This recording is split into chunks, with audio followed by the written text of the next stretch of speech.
नमस्कार दोस्तों, मेरा नाम है दीपक और आप देख रहे हैं मेरा YouTube चैनल YouTube गार्डन। दोस्तों, आज मैं आपसे बात करने वाला हूं कि आप अपने क्रोटन प्लांट की केयर कैसे कर सकते हैं और उसकी ग्रोथ को कैसे अच्छा बना सकते हैं। तो दोस्तों, अगर आपने अभी तक मेरे चैनल को सब्सक्राइब नहीं किया है तो सब्सक्राइब कर लीजिए मेरी ज़्यादा से ज़्यादा ऐसी ही वीडियो देखने के लिए। तो दोस्तों, मैं आज आपसे बात करूंगा कि आप अपने क्रोटन प्लांट की केयर कैसे करें जिससे कि उसकी ग्रोथ जो है बहुत ही बढ़िया तरीके से हो। तो सबसे पहले जो तरीका है वो ये है कि राइट लोकेशन का चूज करना। आपको सही लोकेशन का चूज करना है अपने प्लांट को लगाने में, तभी आपका प्लांट अच्छे से ग्रो करेगा। तो मैं इसके बारे में आपको बताऊंगा। तो दोस्तों, सबसे पहले बात करते हैं अब राइट लोकेशन के बारे में। तो सबसे पहला जो पॉइंट आता है इसमें वो ये आता है कि गुड ड्रेनेज। तो जब भी आप ये प्लांट लगाएं तो आप ध्यान रखें कि जिस भी जगह लगा रहे हैं, जिस भी पॉट में लगा रहे हैं, तो उसमें ड्रेनेज जो है बहुत ही अच्छा होना चाहिए। वैसे क्रोटन को पानी तो बहुत पसंद होता है, लेकिन इसको सॉगी सॉइल नहीं होनी चाहिए, वेट सॉइल नहीं होनी चाहिए। अगर ऐसा होगा तो ये नहीं चलेगा। आप जहाँ भी लगाएं पानी तो डालें, लेकिन नीचे से ड्रेन हो जाना चाहिए बहुत बढ़िया तरीके से, तभी ये अच्छे से ग्रोथ करेगा। और आप इसको लगाते समय इस बात का जरूर ध्यान रखें कि आप जिस भी कंटेनर में लगा रहे हैं तो जो प्लांट का रूट बॉल है, रूट बॉल से जो कंटेनर है आपका वो 1/3 बड़ा होना चाहिए, तभी आपका प्लांट अच्छे से ग्रोथ करेगा। और जो दूसरा पॉइंट है वो ये है कि इसको 6 से 8 घंटे की ब्राइट सनलाइट चाहिए इसकी अच्छी ग्रोथ के लिए।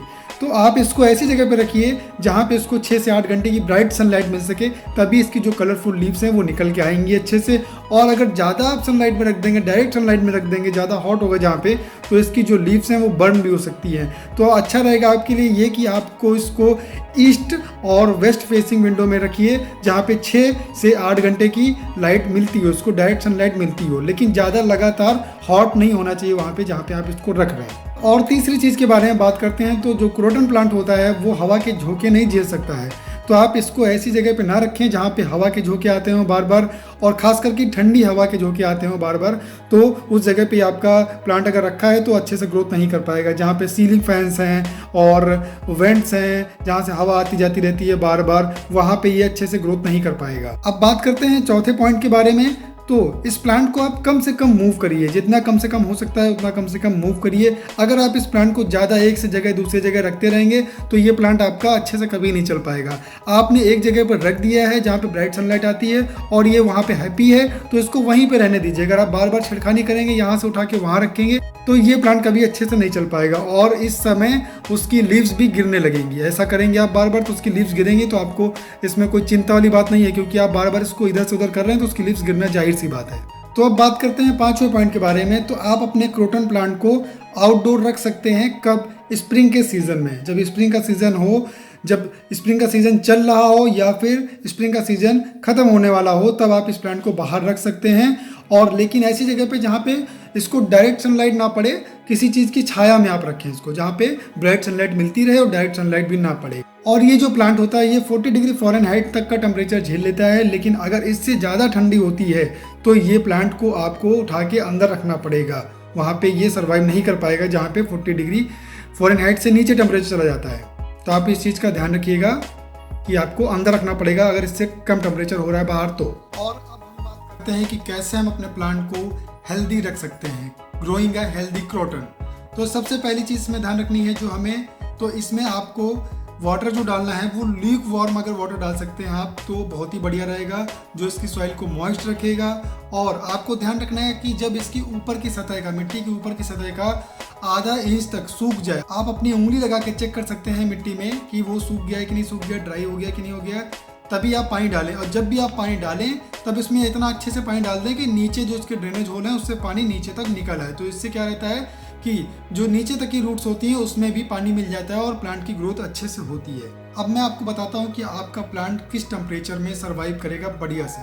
तो जो 75 डिग्री फ़ारेनहाइट और 24 डिग्री सेल्सियस का टेम्परेचर होता है उसमें ये जो प्लांट है बहुत ही बढ़िया से सर्वाइव करेगा। और 60 डिग्री फ़ारेनहाइट या फिर 16 डिग्री सेल्सियस के नीचे अगर टेम्परेचर जाने लगेगा तो ये प्लांट को थोड़ा सा सर्वाइव करने में प्रॉब्लम हो जाएगी, दिक्कत हो जाएगी। तो आप अगर ऐसे जगह पे रहते हैं जहाँ पे ठंडक बहुत ज़्यादा होती है तो आप इसको आउटडोर ना रख के इनडोर रखें और वहाँ पे इसका जो टेम्परेचर है वो मेंटेन रख सकते हैं आप, तभी आपका प्लांट सर्वाइव करेगा। वैसे ये प्लांट वहीं बढ़िया ग्रोथ करता है जहाँ पे वार्म क्लाइमेट्स होता है और हाई ह्यूमिडिटी लेवल होता है। और बात करें ह्यूमिडिटी लेवल की इस प्लांट के लिए, तो इस प्लांट के लिए हाइयर ह्यूमिडिटी चाहिए होती है, लगभग 40 से 80% के बीच में इसको ह्यूमिडिटी चाहिए होती है, तभी ये प्लांट आपका अच्छे से ग्रोथ कर पाएगा। अच्छा, अब बात करते हैं इसके फर्टिलाइजर के बारे में।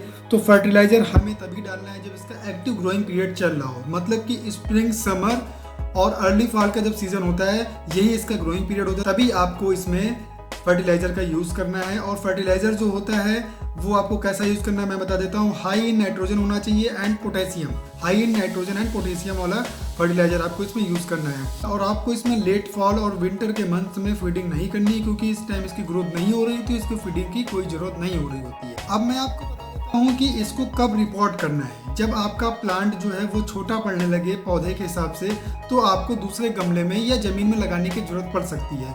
तो जब भी आप इसका पॉट चेंज करें, तो इससे जिस पॉट में लगा हो पहले से ये, उससे 1 से 2 इंच बड़ा ही पॉट आप लाएं, तभी आप चेंज करें इसको। और बढ़िया से निकाल लें पूरा जो उसका रूट बॉल है, मिट्टी के साथ में अच्छे से निकाल के नए गमले में रख दें।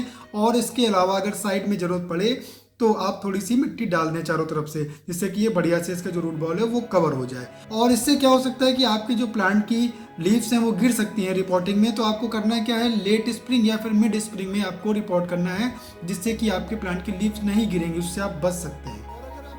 का प्लांट जो है काफ़ी बड़ा हो रहा है, आप चाहते हैं कि इसको रिपोर्ट तो करना है लेकिन मुझे बड़ा और नहीं करना है, तो आप क्या कर सकते हैं कि सेम साइज के जो पॉट हैं उसी में आपको बढ़िया से नई मिट्टी डाल के उसमें रिपोर्ट कर दीजिए, तो आपका प्लांट उतना ही बड़ा रहेगा, ज़्यादा बड़ा नहीं होगा। और तो अब मैं आपसे बात करता हूँ कि कॉमन जो प्रॉब्लम्स होती हैं इसकी, उससे कैसे बचा जा सकता है। Trouble shooting common problems. तो सबसे पहले इसमें आता है कि इसकी जब पत्तियाँ ब्राउन होने लगती हैं तो उसके लिए क्या कर सकते हैं। तो आपको पानी ज़्यादा डालना पड़ेगा इसमें पानी की कमी हो रही होगी, तभी इसकी पत्तियां गिर जाती हैं और इसकी पत्तियों की जो टिप्स होती हैं वो ब्राउन होने लगती हैं। इसके लिए आप इसमें पानी डालें और इसमें मिस्टिंग चालू कर दें, जो इसकी प्रॉब्लम है वो अपने आप दूर हो जाएगी। और जो दूसरी प्रॉब्लम है वो ये है कि कभी कभी इसकी पत्तियाँ मुड़ने लगती हैं, मुरझाने लगती हैं। आप पानी भी डाल लें तब भी, तो होता क्या है कि आप ज़्यादा पानी डाल देते हैं ऐसे में। तो ऐसे में क्या करना है आपको कि जब इसके ऊपर की सतह मिट्टी की आधा इंच तक ड्राई हो जाए तभी आप पानी डालें। ज़्यादा पानी आप इसमें ना डालें, एकदम सॉगी ना करें सॉइल को। अगर ऐसा करेंगे तब इसकी पत्तियाँ एकदम मुरझाने लगेंगी और सिकुड़ने लगेंगी, मुड़ने लगेंगी। और जो तीसरी बात आती है कि अगर इसके जो एजेस हैं, इसकी जो लीव्स के एज होते हैं वो ब्राउन पड़ने लगे हैं और आपने इसमें पानी कम भी नहीं डाला है, ज़्यादा भी नहीं डाला है, तो फिर आपको लगता होगा कि क्या हो गया है। तो इस समय ये इंडिकेशन कर रहा है कि ये कोल्ड टेम्परेचर में आ गया है। तो आपको करना क्या है, इसको वार्मर लोकेशन में ले जाना है जहाँ पे थोड़ा सा हवा कम आती हो, हवा के झोंके कम लगते हो, ठीक है, तभी ये बढ़िया से ग्रोथ करेगा। और जो इसके अलावा एक प्रॉब्लम है ये कि कलर इसके फेड होने लगते हैं। क्रोटन में लोग कहते हैं कि मेरा कलर कम होने लगा है, रंग बिरंगा नहीं बचा है। तो इसके लिए क्या है कि जो क्रोटन प्लांट होता है वो सनलाइट इसको चाहिए होती है, ब्राइट सनलाइट इसको कलर निखारने में अपने। तो आपने कम सनलाइट में रखा होगा जिसकी वजह से इसके कलर नहीं आ रहे। तो आप करिए ये, जहाँ पे सनलाइट अच्छे से आती हो वहाँ पे इस प्लांट को रख दीजिए, इसके कलर फिर से वापस आने लगेंगे। कलर बनाने के लिए इसको सनलाइट तो चाहिए होती है, कम से कम 6 से 8 घंटे की ब्राइट सनलाइट, इनडायरेक्ट सनलाइट चाहिए होती है। और इसके अलावा एक प्रॉब्लम आती है कि इसकी जो लीव्स होती हैं उसमें ग्रे पैचेस पड़ जाते हैं। तो उसका क्या कारण होता है, उसका कारण ये होता है कि आपने इसको ज़्यादा हॉट सनलाइट में रख दिया है। टू मच हॉट है, जहाँ पे डायरेक्ट सनलाइट है वहाँ पे आपने इसको रख दिया है। तो इससे बचाने के लिए आपको करना ये है कि इसको थोड़ा सा शेड एरिया में रखना पड़ेगा। जब ये सही होने लगे तब आप फिर से इसको ब्राइट लाइट में रख दीजिए।